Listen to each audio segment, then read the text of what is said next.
June 21, 2025. 6 B-2 stealth bombers lifted off from Whiteman Air Force Base in Missouri. The world thought they were heading to Guam. They were wrong. This was the beginning of the most dangerous 12 days in modern history, a shadow war that brought us within hours of World War III.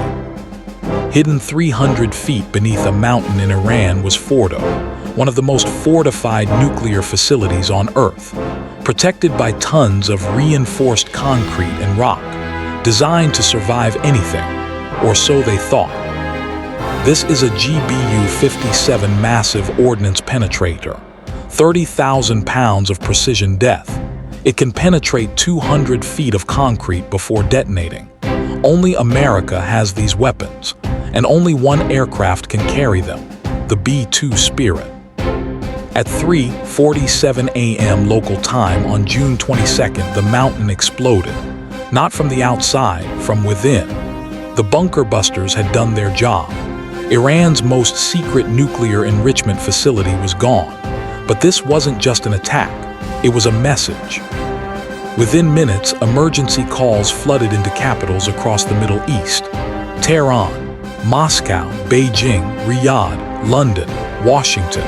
The question wasn't what happened, it was what happens next, and nobody had a good answer. The United States officially denied involvement. Britain stayed silent. Israel said nothing at all, but in the halls of power, everyone knew. This was the red line that had been crossed, the point of no return. Let me take you back, because to understand these 12 days, you need to understand how we got here. This wasn't sudden. This was decades of tension compressed into one explosive moment that could have ended civilization as we know it. For years, intelligence agencies warned that Iran was months away from a nuclear weapon. Months turned into years. Years turned into a decade. The assessments kept changing, but one thing stayed constant. Iran kept building, kept enriching, kept advancing. April 2024. Iran launched its largest ever direct attack on Israel, over 300 drones and missiles. Most were intercepted. The world breathed a sigh of relief. Crisis averted. But it was just a preview, a test run for something far worse. Israel's response was measured, surgical. A single strike on an air defense radar near Isfahan. The message was clear: we can reach you anytime, anywhere. Iran got the message and started planning something bigger. By early 2025, Mossad intelligence confirmed what everyone feared. Iran had accumulated enough highly enriched uranium to build not one, not two, but potentially 5 nuclear weapons. The breakout time wasn't months anymore. It was weeks, maybe days. Deep inside these spinning centrifuges, uranium atoms were being transformed. From harmless fuel into weapons-grade material, each rotation bringing Iran closer to the ultimate deterrent, closer to changing the balance of power in the Middle East forever.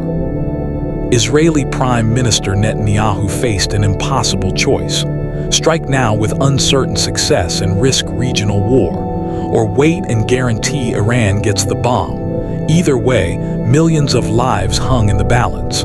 There was no good option. Only terrible ones. The Pentagon ran the simulations.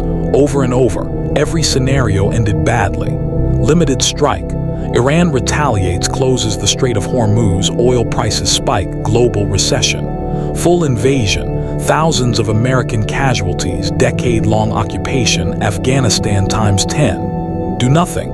Nuclear Iran. But there was one scenario the analysts kept coming back to. The bunker busters, the B-2s, a decapitation strike so devastating, so complete, that Iran's nuclear program would be set back a decade. It was risky, it was aggressive, it might just work. At the UN, diplomats scrambled for a solution. Emergency Security Council meetings, backroom negotiations, shuttle diplomacy between Tehran and Jerusalem. But Iran's supreme leader Khamenei had drawn his own red line. The nuclear program was non-negotiable. Divine right, national sovereignty.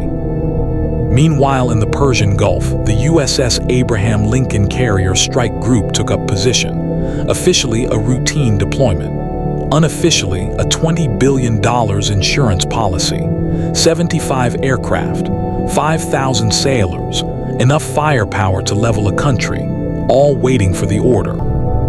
On radar screens across the region, military controllers watched, tracked, calculated. The skies over the Middle East are the most monitored airspace on Earth, but stealth technology has one job: make the invisible stay invisible. And the B-2 is very good at its job. Look at this waterway, only 21 miles wide at its narrowest point, but through it flows 1/5 of the world's oil supply. 30% of all seaborne traded oil passes through the Strait of Hormuz every single day. Iran knows this, and Iran has threatened to close it before. This is Israel's Iron Dome, the most advanced missile defense system ever built. It can track and destroy incoming rockets with over 90% accuracy. In the coming days, it would be tested like never before, because Iran wasn't going to take this lying down. The Fordow strike was perfectly executed, 0 casualties reported, but in war, perfection doesn't matter, perception does. And Iran perceived this as an act of war, not against a facility, against the nation itself, against Persian pride. Retaliation was inevitable. Within hours, emergency protocols activated across the region. Red alerts, sirens, families rushing to bomb shelters, schools canceled, airports closed. 8 countries went to elevated threat levels simultaneously. The Middle East was holding its breath.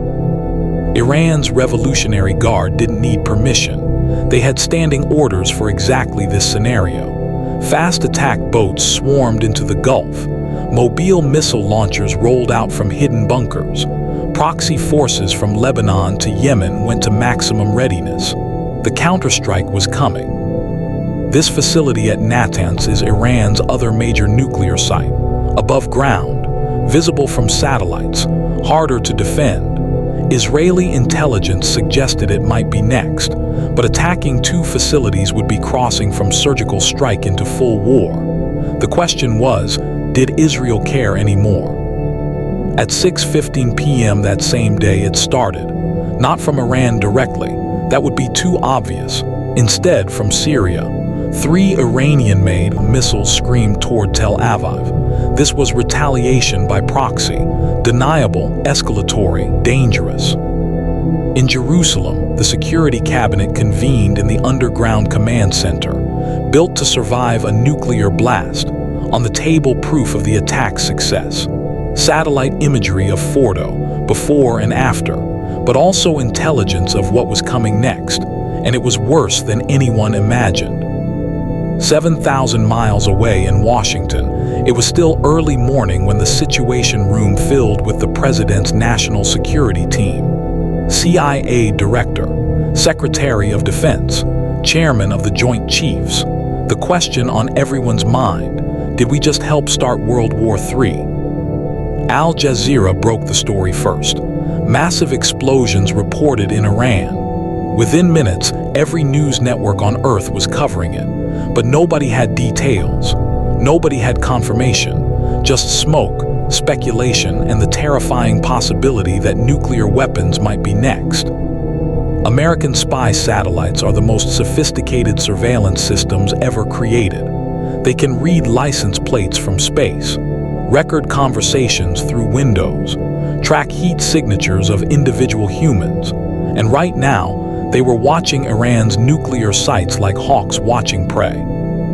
4 hours after Fordow, this happened. A major oil refinery near Tehran erupted in flames, officially an accident, unofficially, sabotage, Mossad operatives or cyber attack, take your pick. But the message was clear. Israel could hit economic targets too. This was total warfare. Damascus, Syria's capital and Iran's closest Arab ally.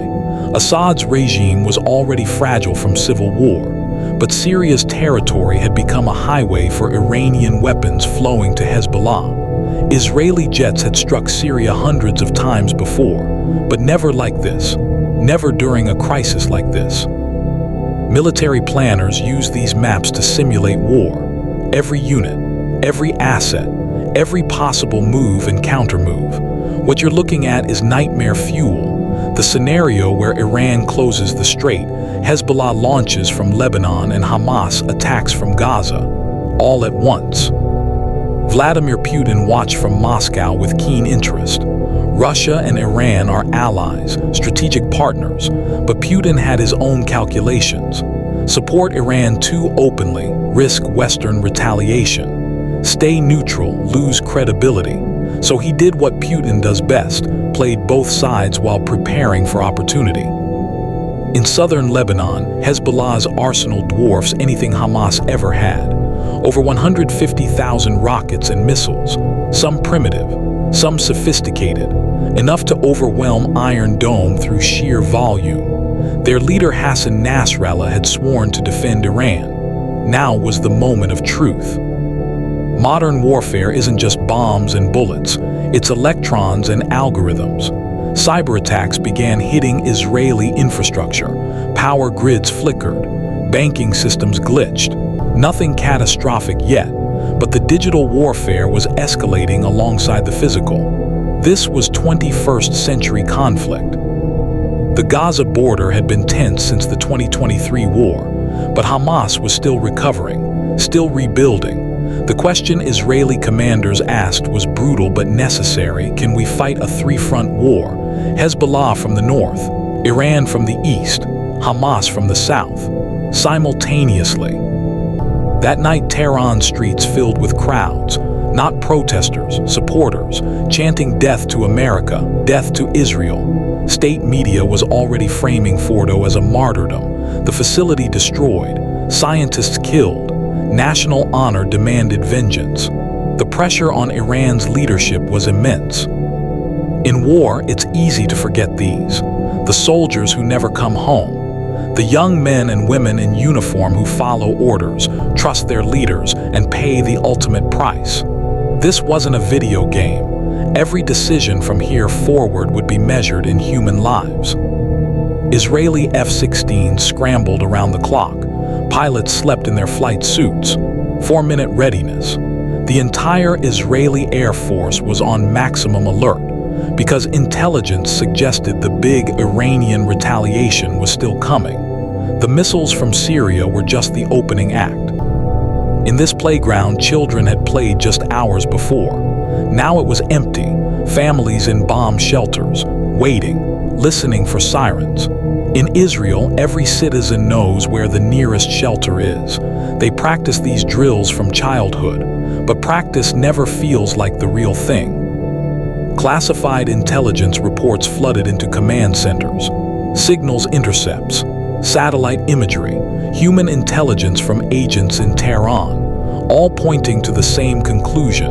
Iran was preparing a massive retaliation, not with proxies, direct, from Iranian territory, and it was scheduled for dawn. Beirut, a city that's seen too much war already, but Lebanon's Hezbollah wasn't just a militia anymore. It was a state within a state, an army more powerful than Lebanon's actual military, and they were Iran's most capable proxy.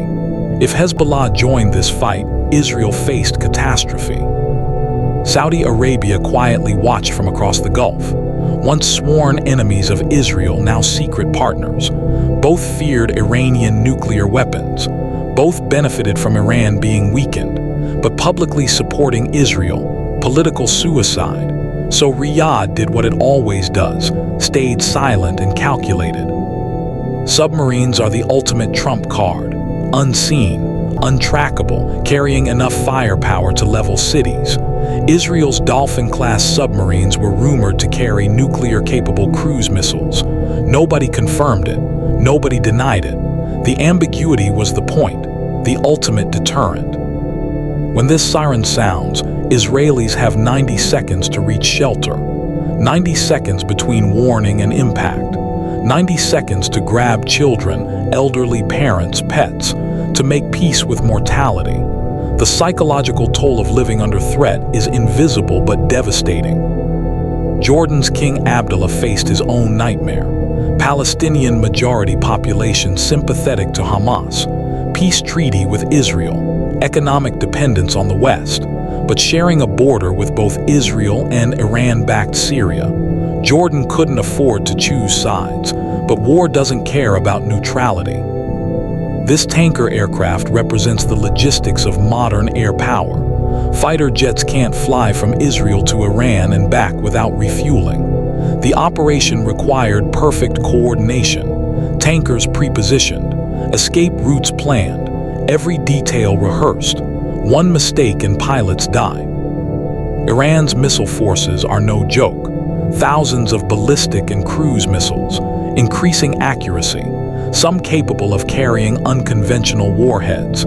Israel's David sling and arrow systems could intercept many, but not all, and it only takes one getting through to change everything. Haifa port is Israel's economic lifeline. Container ships, oil imports, naval base. If Iran could strike it successfully, the economic damage would be catastrophic, and Haifa was within range of Hezbollah's heaviest rockets. The city's residents knew they were on the target list. Turkey's Erdogan gave a speech condemning the Fordow attack, called it Western imperialism, Israeli aggression. But behind closed doors, Turkish intelligence shared information with NATO. Turkey plays every side, maintains relationships with everyone, benefits from chaos while avoiding direct involvement. Fighter pilots train their entire careers for this moment. The night mission, enemy territory, hostile air defenses, everything depending on skill, technology, and luck.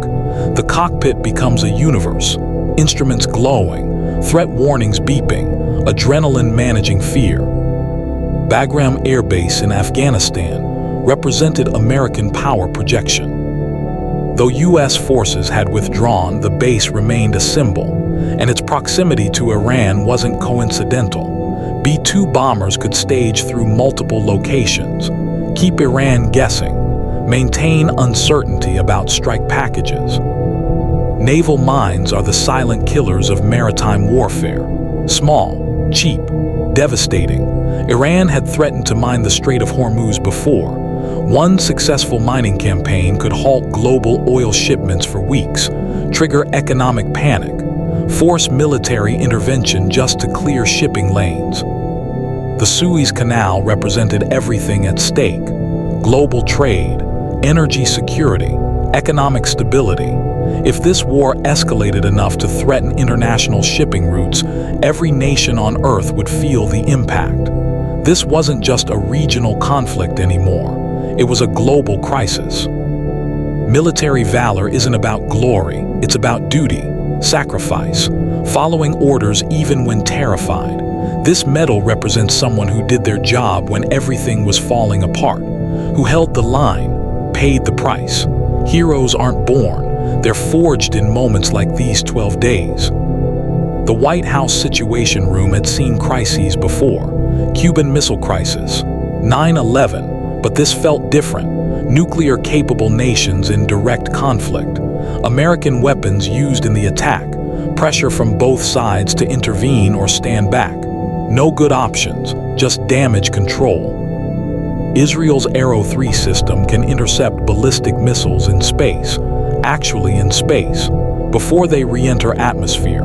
It's science fiction made real, but even the best defense has limits. Saturation attacks overwhelm systems, and Iran had enough missiles to attempt exactly that. Behind every war statistic is a face, a family, a story.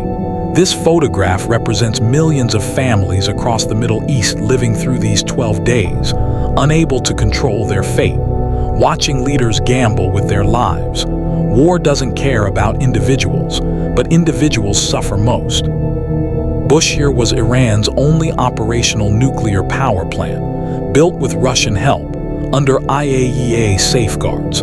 Attacking it would be catastrophic: radioactive release, civilian casualties, environmental disaster. But intelligence suggested Iran might be diverting material. The question wasn't if it was a target, but when. Egypt's Sinai Peninsula separated Israel from the wider Middle East. Egyptian security forces maintained an uneasy peace, but Sinai also harbored ISIS affiliates, smuggling tunnels, arms trafficking. If regional war erupted, Sinai could become another front. Egypt couldn't afford that chaos. The second wave came at dawn on June 23rd. Not 3 missiles this time, 30, launched from multiple locations in Iran. Ballistic missiles with enough range to reach Tel Aviv, Jerusalem, Haifa. This was the retaliation everyone feared, the attack that could spiral into total war. In command centers, communications officers are the nerve system of modern military, coordinating air defenses, scrambling interceptors, updating threat assessments in real time. One missed message, one delayed order, and people die. The pressure is unimaginable, the responsibility absolute. Al Udeid Air Base in Qatar hosted the largest U.S. military presence in the Middle East. Bombers, drones, command and control. If America entered this war, it would flow through here. Qatar maintained relations with both Iran and the West, tried to play mediator, but was preparing for the worst. Jerusalem, holy to 3 religions, claimed by 2 peoples, the symbolic and literal center of the conflict. If a missile struck the old city, if the dome of the Rock or Western Wall were damaged, the religious dimension would explode. This war would become something even darker. Night operations on a carrier deck are controlled chaos, jets launching every 45 seconds, arresting cables catching aircraft at 150 miles per hour. One mistake and someone dies, but this is American naval power, the ability to project force anywhere on Earth, and it was ready. Oil prices, the economic weapon. When missiles flew, crude spiked $30 a barrel in 12 hours. Gas prices jumped globally. Stock markets crashed. Retirement accounts evaporated. This is modern warfare's secret truth. Economic damage exceeds military damage. Everyone pays, even those far from the bombs. Cyprus sits between Europe and the Middle East. British military bases provide staging grounds. When evacuation orders came, thousands of civilians fled to Cyprus. But the island only has so much capacity, so much food, so much shelter. Humanitarian crisis was building alongside the military one. In hospitals, doctors and nurses prepared for mass casualties. Trauma surgeons, burn units, blood banks. Israeli hospitals had experience from terrorism, but this was different. This was war. The casualties weren't ones and twos. They would come in waves, dozens, hundreds. This is what kept everyone awake at night. The nightmare scenario, escalation to nuclear use. Pakistan had nukes. Israel reportedly had nukes. If Iran got nukes and this war went nuclear, the entire region could become uninhabitable. Millions dead. Generations poisoned, civilization itself at risk. The hotline between Washington and Jerusalem lit up constantly. President to Prime Minister. Direct, secure, frank conversations. America needed to know Israeli intentions. Israel needed American support, or at least non-interference. Trust between allies was being tested like never before. The Bab el-Mandeb Strait at the southern Red Sea. Another choke point. Yemen's Houthis controlled one side, Iranian-backed, armed with missiles. If they close this strait, shipping must route around Africa. Adds weeks, costs billions. Every choke point became a potential flashpoint. On June 24th, the UN General Assembly held an emergency special session. Speeches, condemnations, calls for restraint, but no enforcement mechanism. No peacekeepers, just words. The UN's weakness has always been this: it can